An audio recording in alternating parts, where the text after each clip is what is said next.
Hello class 8, this is your chemistry class and we are discussing about carbon monoxide. So today's class we will discuss about remedies for carbon monoxide poisoning. So let's start the class. So first remedy for carbon monoxide is poisoning is that the victim should be immediately brought out into the open. Okay. So immediately brought out into the open. First point, why immediately brought out into the open? Open air means there should be sufficient supply of oxygen. So whenever the victim is suffocating, so that means there is lacking oxygen, and to overcome the lack of oxygen, we should immediately brought out the victim to the open. So victim should be immediately brought out into the open. Immediately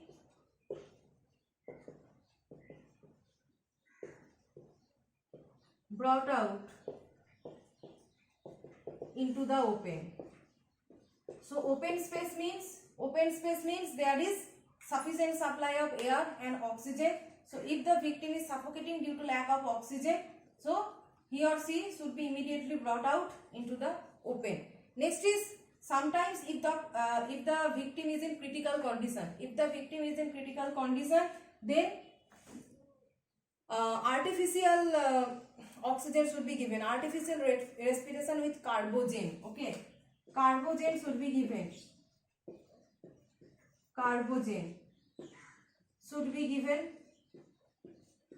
So what is carbogen? The artificial oxygen given to the patients in the hospitals. Okay, and you know that carbogen contains 95% oxygen and 5% carbon dioxide. It is a mixture of oxygen and carbon dioxide, where oxygen is 95% and carbon dioxide is 5%, and this mixture is known as carbon dioxide plus oxygen, so carbogen. So this is actually artificial respiration given to the patients, that is the oxygen cylinder that are provided to the patient. So in case of critical condition it should be given, or obviously patients should be brought out into the open for sufficient supply of oxygen, natural process.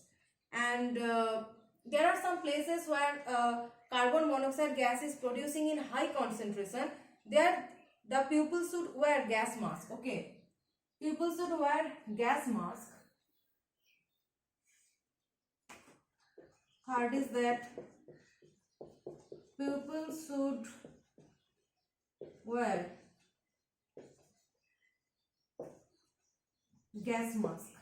So gas mask is able to absorb the carbon monoxide gas and to oxidize the carbon monoxide. So what does the gas mask contain?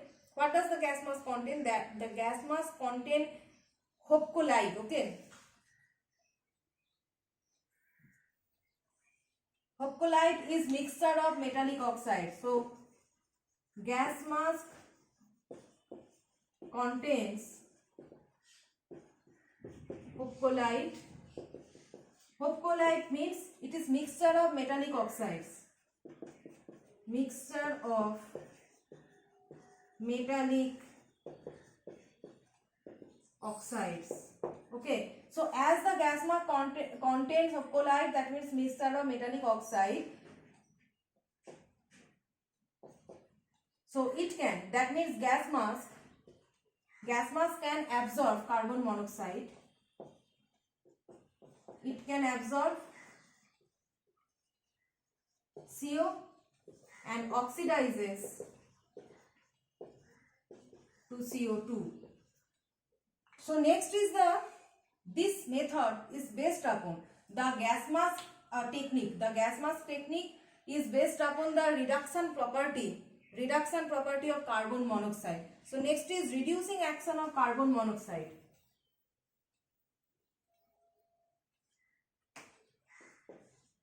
Reducing action of carbon monoxide. So you know that hopcolite is used in gas mask, and hopcolite is mixture of metallic oxide.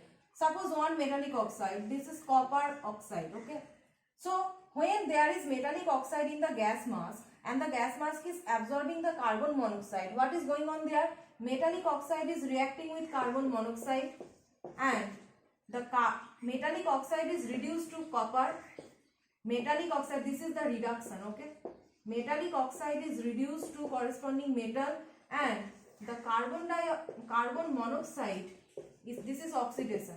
The carbon monoxide is oxidized to carbon dioxide and the metallic oxide is reduced to corresponding metal. This is the reducing action of carbon monoxide over metallic oxide. So that's why the gas mask contains hopcolite, that means metallic oxides. So if in the gas mask there is metallic oxide, that metallic oxide will absorb the carbon monoxide by this reaction. So metallic oxide in hopcolite reacting with carbon monoxide and it is oxidizing carbon monoxide. Carbon monoxide is oxidized to carbon dioxide and metallic copper is producing there. So by this process gas mask is utilizing or absorbing the poisonous carbon monoxide gas. Okay, so this is the method for the removal of carbon monoxide poisoning. So up to this your chapter is now completed.